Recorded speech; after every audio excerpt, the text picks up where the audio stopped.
अब इस वीडियो में हम देखते हैं ऊर्जा प्रबंध की कार्यविधि क्या होती है। ऊर्जा प्रबंध एक परिवर्तन और घटना ही नहीं बल्कि यह लक्ष्यों को पूरा करने का एक अभियान है। यह कार्य एक मेज पर बैठकर अकेले नहीं किया जा सकता बल्कि इसे पूरा करने के लिए ऊर्जा के प्रति सचेत व्यक्ति के दलों द्वारा तालमेल में कार्य करने की आवश्यकता होती है। ऊर्जा प्रबंधन के लिए व्यवस्थित तरीके से स्थापित बहुत सी संगठित प्रयासों की कार्यविधि की आवश्यकता होती है। कुशल ऊर्जा प्रबंधक की आवश्यकता क्या होती है? कुशल प्रबंधक वह होता है जो जागरूकता की ओर ले जाए, सभी स्तर के लोगों को प्रोत्साहित करे और प्रक्रिया को बदले, ऊर्जा खपत के निर्धारित लक्ष्यों और रिकॉर्ड रखे और संगठन और मानव दोनों में ही परिवर्तन करें। अब आते हैं ऊर्जा संरक्षण। आर्थिक विकास की मूलभूत आवश्यकताओं में एक ऊर्जा है। समाज के प्रत्येक क्षेत्र जैसे कृषि, उद्योग, परिवहन, व्यापार या घर, सभी जगह ऊर्जा की आवश्यकता होती है। ऊर्जा की बढ़ती हुई खपत की जीवाश्म जैसे कोयला, पेट्रोलियम, प्राकृतिक गैस निर्भरता बढ़ती है। इनकी बिजली की आपूर्ति होती है। आज पर्यावरण के प्रदूषण, स्वास्थ्य की समस्याओं के कारण इन जीवाश्म ईंधनों की अपेक्षा स्वच्छ ऊर्जा के काल्पनिक स्रोतों के विकास तथा उपयोगिता की जरूरत बढ़ती है।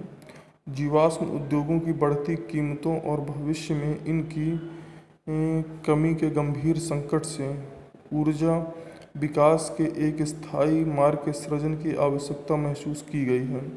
इसके लिए दो सर्वोत्तम मार्ग हैं। पहला, ऊर्जा संरक्षण को प्रोत्साहन देना और दूसरा, पर्यावरण के अनुकूल ऊर्जा स्रोतों का इस्तेमाल करना। देश में ऊर्जा की मांग और आपूर्ति के बीच अंतराल को कम करने की सबसे अधिक लागत प्रभावी विधि ऊर्जा दक्षता को प्रोत्साहन देना, इसका संरक्षण करना। ऊर्जा संरक्षण कम खपत के जरिए उपयोग की जा रही है। ऊर्जा को यह अनुमान लगाया गया है कि लगभग 25,000 मेगावाट क्षमता विद्युत क्षेत्र में केवल ऊर्जा दक्षता के माध्यम से उत्पन्न की जा सकती है। ऊर्जा संरक्षण पर विचार करते हुए भारत सरकार ने ऊर्जा संरक्षण अधिनियम 2001 को प्रस्तावित किया है।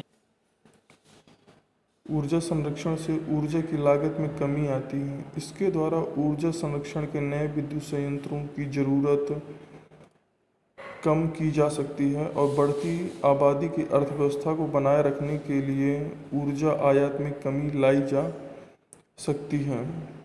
उत्सर्जन की कमी से स्वच्छ परिवेश और नागरिकों के लिए स्वस्थ जीवन शैली को बढ़ावा मिलता है और ऊर्जा की कमी के लिए सबसे अधिक मितव्ययिता का समाधान यही है।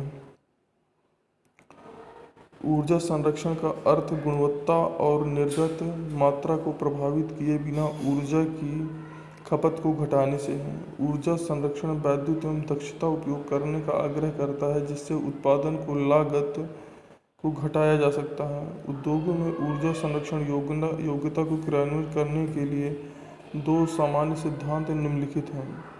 अधिकतम ऊर्जा दक्षता, निवेशित ऊर्जा का केवल कुछ भाग ही उपयोगी कार्य में परिवर्तित होता है।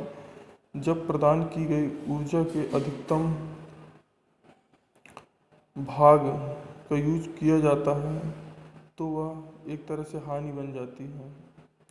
अधिकतम लागत प्रभावोत्तक, ऊर्जा संरक्षण उपायों की क्रियाशीलता के लिए अतिरिक्त निवेश की आवश्यकता होती है। जैसे ही ऊर्जा संरक्षण का स्तर बढ़ता है वैसे ही अतिरिक्त निवेश और बढ़ जाता है। अब आते हैं हम ऊर्जा संरक्षण अधिनियम 2001 तथा इसकी विशेषताएं। नीति फ्रेमवर्क ऊर्जा संरक्षण अधिनियम 2001 उच्च ऊर्जा बचत के बारे में हम यहाँ पर देखते हैं।